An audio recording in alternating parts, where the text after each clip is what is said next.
미국 달러가 왜 이렇게 비싸졌을까? 값이 폭락한 일본 엔화부터 시작해 보겠습니다.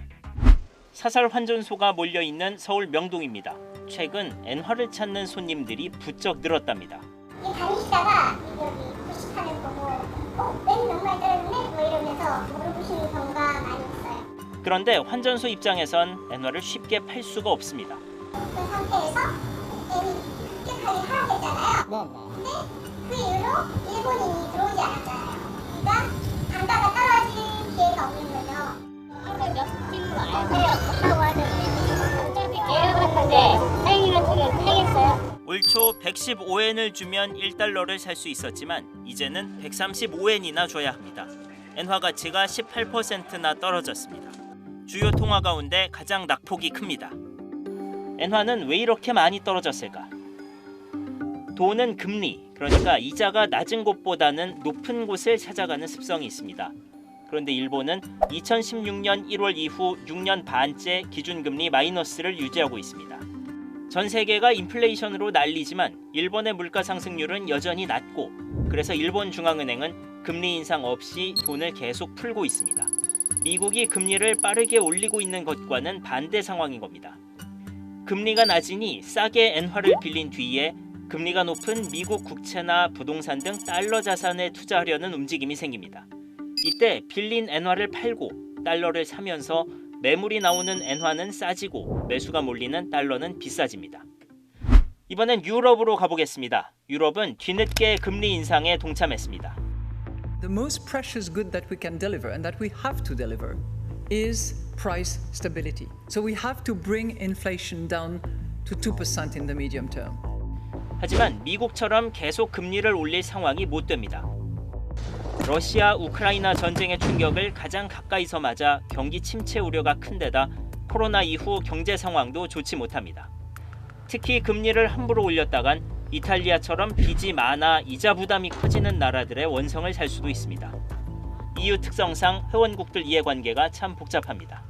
결국 큰 폭의 금리 인상은 일본도 안 되고 유럽도 안 됩니다. 주요 통화 가운데 금리를 쭉쭉 올릴 수 있는 미국 달러만 나홀로 비싸지는 겁니다. 당연히 우리 원화도 달러에 비해 상대적 가치가 떨어지면서 1,300원을 넘게 줘야 1달러와 바꿀 수 있는 수준이 됐습니다. 그렇다면 1,300원이 뉴 노멀이 된 지금 이 고환율이 우리 경제에는 어떤 영향을 미칠까? 달러 강세로 수입품 가격이 오르면서 면세점 물건 가격은 백화점 가격과 별 차이가 안 납니다. 사람들은 미국 직구에 선뜻 손이 나가지 않습니다. 실제로 한 카드사 집계 결과 일본 직구는 늘고 미국 직구는 줄었습니다. 보통 한 2번 정도 먹습니다. 식사가 좀 힘들 때 한 번 먹고 운동 끝난 직후에 한 번 먹고 이렇게 먹습니다. 원래는 이제 13만 원 정도에 샀는데 요즘은 또 보니까 18만 원 정도로 올라가지고 이게 원래 38%인가 할인이 들어갔는데 확인해 보니까 30%로 떨어졌더라고요, 할인율이. 가격도 좀 오르고 원래 사던 가격보다 10,000원, 20,000원은 더 내는 것 같습니다. 할인을 받아도. 달러당 1,300원이 넘은 건 금융위기 이후 처음입니다. 하지만 인상 속도는 매우 느렸습니다.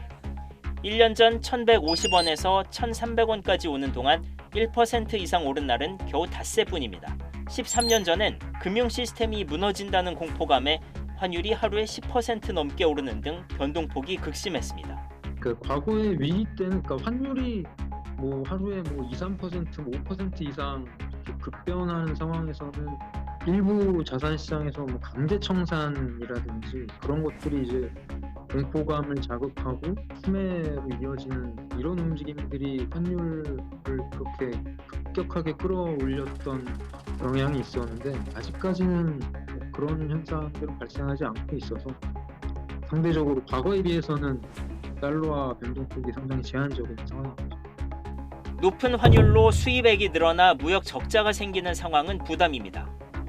중국의 2분기 성장률이 급락하는 등 글로벌 경기 침체 우려가 커지는 상황에서 수출 물량 자체가 줄어들 우려도 있습니다.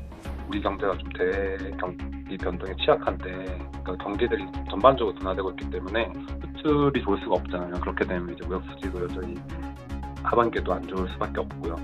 각국 중앙은행의 기준금리 발표 때마다 환율은 크게 움직일 수 있습니다.